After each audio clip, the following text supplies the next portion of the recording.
Welcome to another episode of cricket Yaari. मैं हूं आपका होस्ट रिजवान और साथ है मेरे साथी उस्मान शाहिद और अभी हमें ज्वाइन करेंगे अबू बकर। आपने देखा कि कैसे खुलासा हुआ, इंडिया की टीम साउथ अफ्रीका से बहुत ही बुरी तरह से पहला टेस्ट मैच हार गई। देखने में यूँ लग रहा था कि जैसे इंडिया की टीम कमबैक करेगी। साउथ अफ्रीका की टीम ने अच्छा स्कोर किया, 400 प्लस स्कोर करने के बाद भी उनका हमारा ख्याल था कि अच्छा टोटल देगी इंडिया की टीम, लेकिन इंडिया की टीम बिल्कुल ही 130 प्लस पर ढेर हो गई। सिवाय कोहली के कोई भी प्लेयर नहीं चला। मुझे उस्मान बताइएगा कि क्या बात है कि सब कॉन्टिनेंट्स की टीम, चाहे वो पाकिस्तान हो, इंडिया हो, जैसे अपने घर में तो शेयर होते हैं, जैसे ही बाहर के मुल्कों में जाते हैं, स्पेशली जो सैना कंट्रीज़ हैं, इनमें इनकी परफॉर्मेंस इतनी पुअर क्यों रहती है? मुझे बताइए कि कल के मैच में क्या गलती हुई? आप देखें, साउथ अफ्रीका इंडिया कभी आता साउथ अफ्रीका में नहीं जीता। इंडिया की जो सबसे अच्छी सीरीज थी साउथ अफ्रीका में वो 2010 में आई थी, जब उन्होंने 1-1 ड्रॉ किया था और तीसरा मैच टाई हो गया था, ड्रॉ हो गया था दोनों टीमों के बीच में। अच्छा, असल में हुआ कुछ ये है कि जब मैच स्टार्ट हुआ ना, तो इंडियन मीडिया में ये हाइप क्रिएट कर दी गई थी कि इंडिया की टीम बहुत स्ट्रॉन्ग है, साउथ अफ्रीका बी टीम है, हमने ये फ्रंटियर इस बार कॉन्कर करना है। अच्छा, ये वैसे अगर देखा जाए बकर, मुझे ये बताइएगा क्या साउथ अफ्रीका की टीम बी टीम नहीं थी? साउथ अफ्रीका की टीम बी टीम ही थी, ऑलमोस्ट बी टीम थी। बैटिंग में तो उनके पास कुछ भी नहीं था, सारे नए डीन एल्गर थे सिर्फ पुराने, बाकी सारे नए प्लेयर थे या मार्करम थे। और क्या वो 11 प्लेयर्स के साथ किया, 10 प्लेयर्स के साथ? 10 प्लेयर के साथ खेले हैं। टिम्बा बवूमा, मतलब मैं एक मीम देख रहा था कि उनका कैप्टन हॉस्पिटल में बैठ के लेट के मैच जितवा रहा अपनी टीम को, और हमारे कैप्टन ग्राउंड में रह के मैच नहीं जितवा। अच्छा, मुझे ये बताइएगा उस्मान कि हम पाकिस्तान की बात करते हैं यार, इन एक्सपीरियंस है, कोई एक्सपीरियंस प्लेयर नहीं है। इंडिया के पास एक्सपीरियंस प्लेयर हैं, पुजारा हैं, रहाने हैं, आपके पास जो आपके पुराने इनके शेखर धवन हैं, इन्होंने इनको ट्राई क्यों नहीं करते? इन्होंने शुभमन गिल और ये श्रेयस अय्यर को मौका दिया, लेकिन वो नहीं चले। मैं लगाता हूँ, शुभमन गिल बहुत अरसे से टेस्ट क्रिकेट खेल रहे हैं, उसको कोहली की रिप्लेसमेंट कहा जा रहा था। ये जो सोचते थे ना कि शुभमन गिल कोहली की रिप्लेसमेंट है, वो अपने दिमाग से ये ख्याल निकाल दें। 19 मैचेस के अंदर उनकी 31 की एवरेज है, जिसमें से जो मोस्टली रन उन्होंने स्कोर किए ना, वो किए हैं इंडिया के अंदर। अगर आप इंडिया को निकाल देना तो उनकी लेस देन 20 की एवरेज है सीना कंट्रीज के अंदर। अच्छा, जिस बंदे की सीना में ये एवरेज हो, आप क्या कह सकते हैं कि कोहली की रिप्लेसमेंट होगा? मैं कोहली की रिप्लेसमेंट की बात कर रहे हैं। अब आपने कहा कि 19 मैचेस में उनकी 31 की एवरेज। मैं यही ना बकर के सामने सवाल रखता हूँ। हम ना यही पॉइंट रखते हैं जब हम शान मसूद का जिक्र करते हैं कि 29 मैच हैं और उनकी 30 में एवरेज है, हमें ऐसा लगता है कि ज़्यादा मौका नहीं दिया गया। आपको लगता है 19 मैचेस 29 मैचेस कम मैचेस हैं या ज़्यादा मैचेस हैं? किसी को जज करने के लिए मैचेस कम है, लेकिन टेक्निक का डिफरेंस होता है। शुभमन गिल की आप इवन कि अगर उन्होंने 5 मैचेस भी खेले हो ना, आप उनकी टेक्निक देखेंगे, फुटवर्क नहीं है, और वो हमें पता है कि स्ट्रगल करेंगे ही करेंगे सेना कंट्रीज में। जो शान मसूद है वो एक अपोजिट केस है, वो कभी भी रेगुलर पाकिस्तानी टीम में नहीं रहे।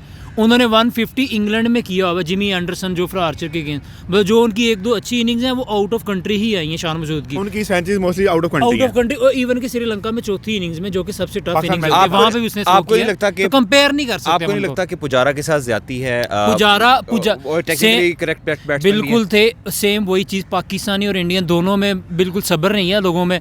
एक आधी सीरीज़ ख़राब जाती, कहते हैं यार निकाल लो, किसी नए को ले आओ। आपने यहाँ पे वही चीज़ की है असद शफीक और अजहर अली के साथ। आपने देखा असद शफीक, अजहर अली ओवरसीज जाके कैसे रन्स कर रहे। इंग्लैंड में 100 किए इन लोगों ने, ऑस्ट्रेलिया में 100 किया हुआ इन्होंने दोनों ने जाके, अफ्रीका में सेंचुरी की है असद शफीक ने। वही चीज़ चेतेश्वर पुजारा और अजिंक्य रहाणे इंडिया के लिए करते थे। ठीक है, 1-2 सीरीज गंदी की है तो लोगों ने रोला डाला, यार इनको निकालो, ये क्या टीम में रखे हुए हैं, ये तो बोझ बन गए टीम के लिए। अच्छा, अब निकालना है तो आपने देख लिया नए प्लेयरों ने क्या किया। मैं आपसे क्वेश्चन करना चाहता हूँ। आप अक्सर ये कहते हैं कि यार पाकिस्तानी टीम के अंदर ना जो डोमेस्टिक नहीं खेलता, आप उसको खिला रहे हैं। हारिस रऊफ है, क्या डोमेस्टिक खेलते हैं? मुझे बताएं। आप जिक्र करते हैं यार जैसे श्रेयस अय्यर, मुझे याद है आपने भी कहा कि यार ये डोमेस्टिक नहीं खेलते, उसके बावजूद वो उनको खिला रहे हैं। आपको नहीं लगता ये ज्यादती है? डोमेस्टिक प्लेयर जो इंडिया के लिए खेलते हैं उनके साथ भी अनफॉर्चुनेटली जो इंडिया पाकिस्तान के अंदर पता क्या कल्चर चल रहा है, डोमेस्टिक को नहीं देखा जा रहा। इनका जो मेयार है ना परखने का, वो है जी IPL और PSL।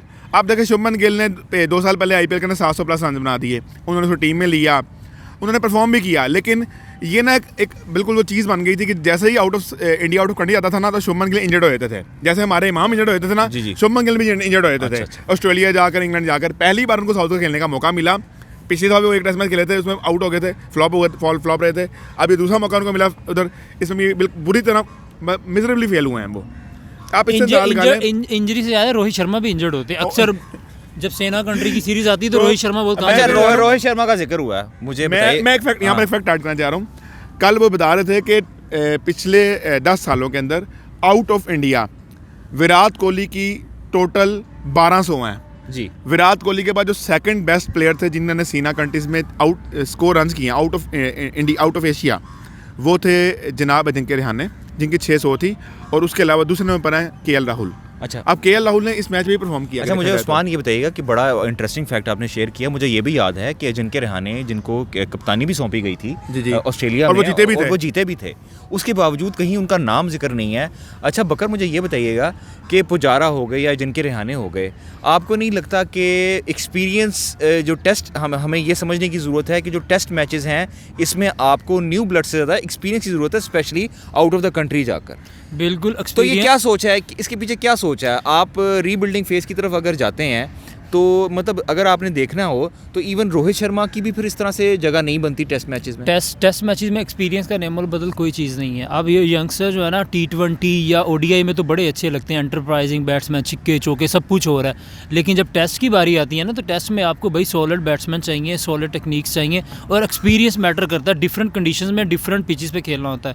तो अजिंक्य रहाणे और पुजारा को बहुत मिस किया। और दूसरा मैं ऐड करता चलूँ, कुछ लोग मैंने देखा इंडिया से विराट कोहली को बातें कर रहे थे इस इनिंग्स के बाद। उन्होंने